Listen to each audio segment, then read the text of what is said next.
Kia ora te whānau o e hōkaraiti.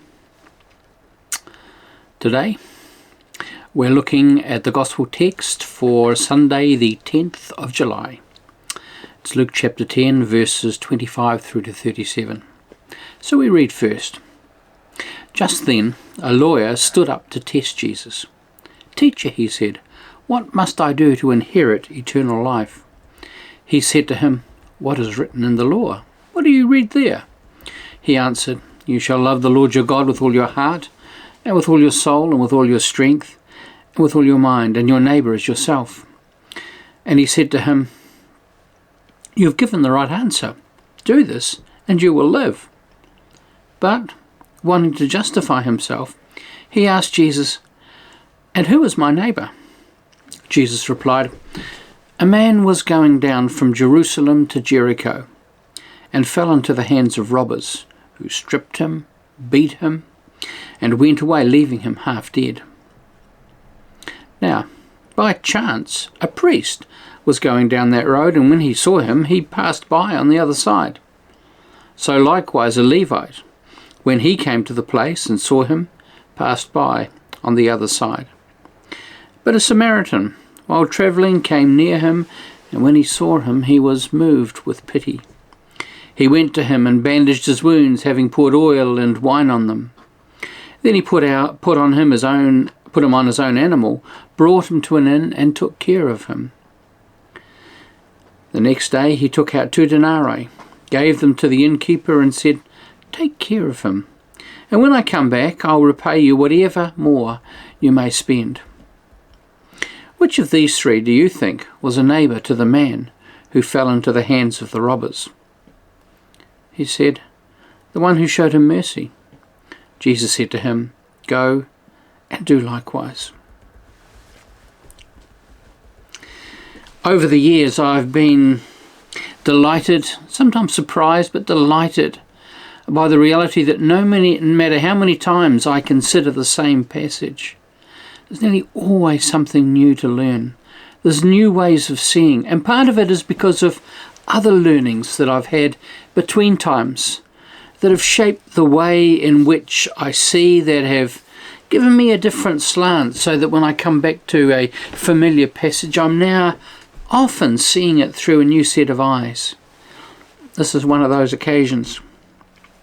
Now, what we see here is a lawyer who I think has a really good handle on the heart of the law. He quotes 2 quite separate passages when asked, "What does the law say? What do you think the law, or the Torah, says that is the path to eternal life?" And he quotes Deuteronomy 6 and 5 and Leviticus 19 and 18. And he pushed them together. The first one is, "You shall love the Lord your God," etc., etc. And the second, "Love your neighbour as yourself." Now, for me, one of the interesting things about this is that as we look at the love your neighbour as yourself, it would be easy to miss. If you were reading the passage in which you find it, you'd be scooting through, it's Leviticus 19 and 18, and you can have passed over and thought, "Oh, it was there." It's almost inconsequential. And yet here it is, and it's been used as a basic summary with these 2 things, loving God and loving your neighbour, as a summary of the whole intent and sense of the Old Testament law. And so he gets it. Yet there's something missing. Something's not quite right. Something is working its way in him. And so he asks the question. It says he wants to justify himself. So he asks the question, "Who then's my neighbour?" Now, it may be, and it is almost certainly, that there's something going on in his life that we're not privy to. We don't see it, we don't hear about it. He simply asks the question, which is a clue that there's something else going on. Who is my neighbour? A neighbour is, from the research I've done, it's someone who's near, someone who's close by. It's generally a physical proximity. And yet there's a sense here that he's asking this question, and it occurs to me that maybe there's a relationship or a series of relationships that have broken down, that have become fractured. And he wishes perhaps to be vindicated in some way. Perhaps to be able to say, well, that person I've got this broken relationship isn't my neighbour, so I don't have to worry about them, I don't have to love them. Or because they're a relative, they're not my neighbour, so I'm not responsible for this relationship in any way. And maybe he's seeking confirmation from Jesus that allows him kind of off the hook. It's interesting, though, that when Jesus references the question right at the end, his last question to this man was, literally, which one do you think of the three, the priest, the Levite, and the Samaritan, which one do you think was becoming, that's literally what it says, was becoming a neighbour to the man who fell into the hands of robbers? You see, it looks to me like a neighbour is defined by a kind of quality of relationship. It's becoming a neighbour. It's a process that one kind of grows and flows into. It's not something static. It's not a state. It's not something that is simply defined by geography. It is something that is created out of concern, out of a recognition of the mutuality of our humanity. It's a process. Now, this man, it doesn't tell us that he is, but it's implied that he was Jewish. And his countrymen, the priest and the Levite, when they saw him, they weren't willing to help. They did notice, and it's almost like they pretended that they hadn't seen him. And I think the way that Jesus uses these words indicates that of all the people who should have taken notice, who could you have expected to have responded to this man with a matter of concern and generosity? These two people didn't. The first one was a priest. He was one who offered sacrifices in the temple. He was one of the holy ones. And the Levite was a person who was part of that same caste, and when his turn came around would be asked to assist in the temple. These were people who presumably had a sense of connection with the God of Israel, and yet they turn away. Now, I had used to think that perhaps they were going up to Jerusalem, and because they recognized that if this man died and they'd been touching him, they'd be unclean.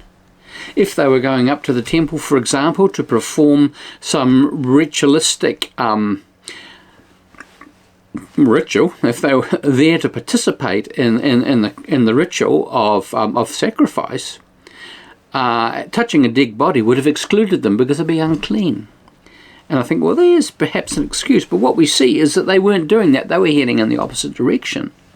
So it's likely that they were on their way home. They had no valid excuse for not helping this person, apart from the fact that it was inconvenient and they didn't want to be delayed. They perhaps didn't want to run the risk that he'd run and just wanted to get on their way. The interesting thing for me is this. This is the point of change. The text that we read says, by chance, a priest passed by. Likewise, a Levite. Now, I've concluded over the last couple of years that chance is not something I'm sure I believe in the way that I used to. That things happen in a totally random kind of way. I don't believe in coincidence anymore. And if you've listened to me for any length of time, you'll know that this is where I'm coming from. But I believe that God and life are invitational. And we get to say yes, or we get to say no. And both this priest and this Levite are invited. They're being invited by God. They're being invited by the circumstances which they see in front of them to do something life-giving. And they turn away. They turn away. They say, just want to pretend that they haven't seen it.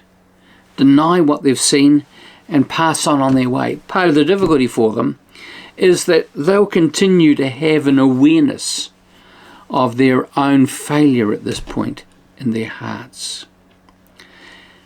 And yet, the Samaritan, when he comes by, when he sees this man, identifying him, I would think, as a Jew, as a person whom he had many reasons to hate.